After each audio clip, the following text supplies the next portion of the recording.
President. I'm on the floor today, here on the Senate floor today, to call my attention to my colleagues. I want them to recognize, and really Americans to recognize, the significant crisis that's happening not only in my home state of Kansas, but across the country. All of us face this in our home states. The independent and community pharmacies in our nation have been struggling for a long time, for years, struggling to survive, and their situation, unfortunately, is deteriorating rapidly. Independent and community pharmacies play an invaluable role in the health care of our country, and especially in rural communities like those in my home state. For many Americans, the local pharmacist is not just a convenient health care provider, but it's also someone with whom they feel most comfortable in receiving medical advice. I remember my dad, into his 90s, kind of declined to go to see the doctor because he knew they'd find something wrong with him. But when he had a cup of coffee at the drugstore, he talked to the pharmacist who provided him with health care, occasionally putting a blood pressure cuff on his arm and suggesting that, my dad, Ray, you need to go to the doctor. They're really important people in our communities, and they are highly trusted, and their advice is invaluable as we try to make certain that all Americans are more healthy. Local pharmacists know their patients, their health situation, and even their families, and is the norm in tight-knit rural communities. The service occurring at local pharmacy is not simply one for physical medication, but offers relational aspects so often missing in today's healthcare system and, in fact, in today's world. Community pharmacies do not just dispense medications, they build relationships with their patients, and they offer a familiar face and a trusted advisor, extending value far beyond the role as just a provider of medication and prescription drugs, although that's their profession. But despite their irreplaceable role in America's rural communities, from 2003 to 2021, the number of independently owned retail pharmacies declined in rural areas by 16%. Through the COVID pandemic and in its aftermath, local pharmacies have been hit hard by the same difficulties our entire healthcare system and infrastructure are facing: high inflation, non-existent workforce, and supply chain shortages. However, in addition to these factors experienced by many, pharmacies face additional significant challenges that threaten the solvency and are forcing an increasing number of independent and community pharmacies to close.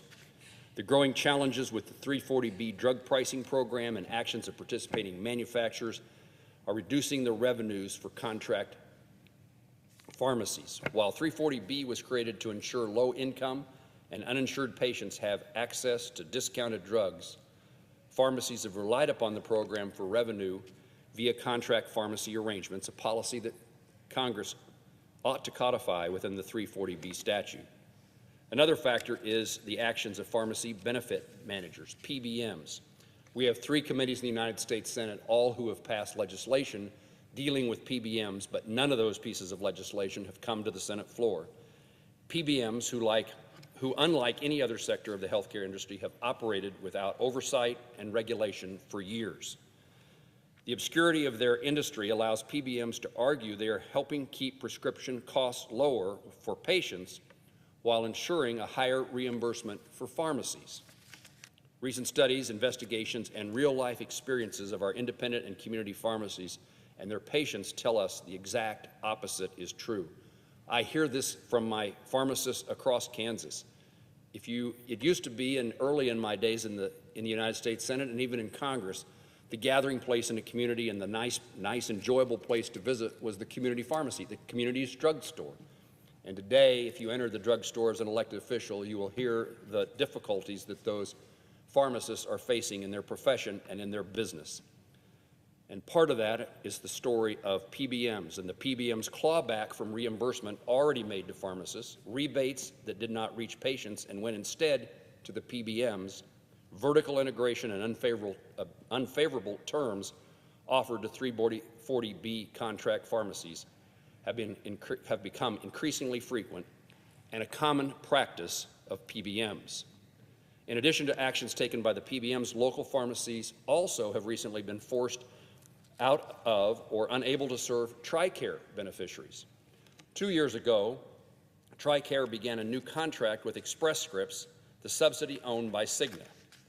The new Express Scripts contract offered interested pharmacy participants were offered reimbursement rates that were far too low for many of our pharmacists to accept. The pharmacists did not have the ability to negotiate the reimbursement rates with Express Script. It was a take it or leave it.